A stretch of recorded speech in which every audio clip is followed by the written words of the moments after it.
America, welcome back. This is Atlas News Uncut. I'm your host, Melvin Hyman.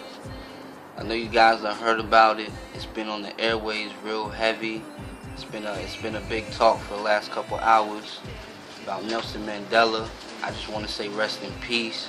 I just want let him know that I appreciate everything that he did for me, because I know how it is to be fighting out here and to feel like you're the only one fighting for something. You feel me? I know how it is to be out here fighting for something just and good. People slander and try to destroy your character. I know how it is.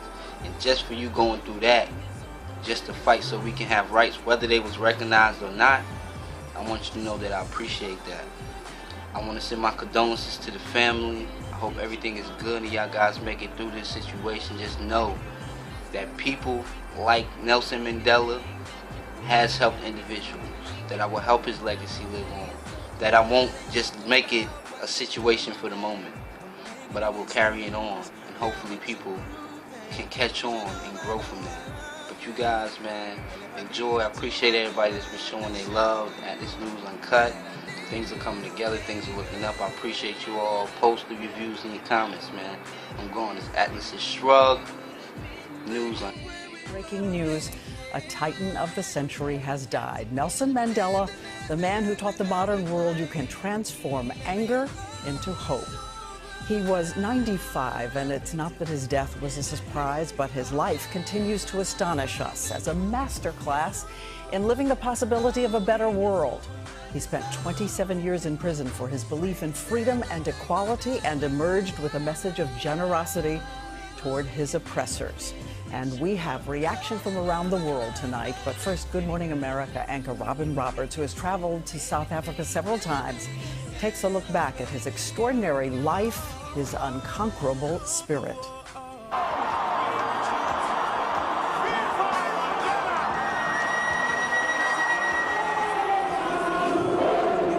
Nelson Mandela, a leader who inspired a nation to hope.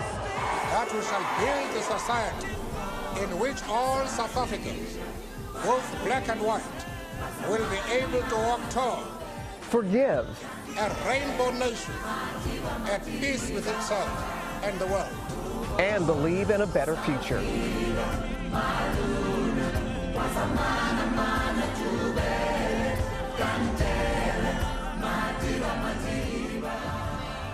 His tribal name, given at birth, means troublemaker. But on the first day of school, his teacher gave him a new name. You must have a Christian name. So I say, no, I don't have one. She says, from today, you're going to be Nelson.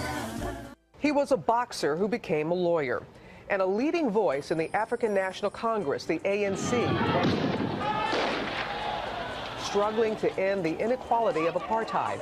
White ruled South Africa's viciously enforced policy of racial segregation.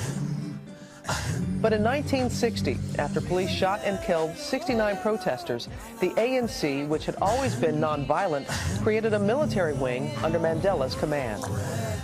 There are many people who feel that it is useless and futile for us to continue talking peace and nonviolence against a government whose reply is only savage attacks.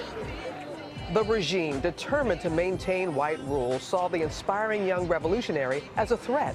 Our struggle is a truly national one. It is a struggle for the right to live. Mandela was imprisoned in 1962 and 2 years later sentenced to life in prison, accused of working to overthrow the government. In court, on trial for his life, he said this: I have cherished the idea of a democratic and free society. It is an idea for which I hope to live for and to see realized. But my Lord, if it needs be, it is an idea for which I am prepared to die. 4 miles off the coast of Cape Town, South Africa, on Robben Island, Mandela spent most of 27 years cut off from the world, but not forgotten. To spend 27 years at the prime of your life is a tragedy. And I regret, those years that I have wasted in prison. Mr. Nelson Mandela will be released at the Victor Verster prison. There's Mr. Mandela. Mr. Nelson Mandela a free man taking his first steps into a new South Africa. Released at the age of 72 in 1990, he remained ever vigilant that his country and its freedoms rested in the hands of the people. I stand here before you not as a prophet, but as a humble servant. And for the people of South Africa, Mandela's release ushered in a new era of hope and the end of apartheid. Today, the majority of South Africans, black and white, recognize that apartheid has no future. In 1994, South Africans cast their ballots in the first democratic election. In Soweto this morning, applause for the first black voter in the township's history. Mandela became the country's president, the first elected by all its people. We are all South Africans. We have had a good fight, but now this is the time to heal the old wounds and to build a new South Africa. After ruling for 5 years, Nelson Mandela passed the torch to the next generation and became an elder statesman to the world, a fighter, a visionary, the voice of his people, and a moral compass for us all.